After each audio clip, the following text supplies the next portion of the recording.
Salam əziz dostlar. Sizden yine Tahir Ustadır.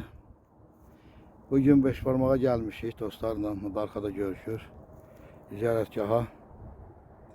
Dedi biraz köbələ yığaq. Yerinizi alım. Şimdi göstərərəm köbələ tapmışam bir iki dənə. Görün bakın. Beşbarmaq dağıdır. Güzel denizimiz görünür.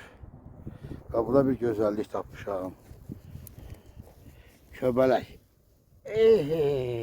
Bunu bir balaca belə kəsək, götürək. Gözəl bir köbələkdir, quzudadır, kuzu quyruğudadır. Yeriniz məlum. Demək, bayaqdan yığıram.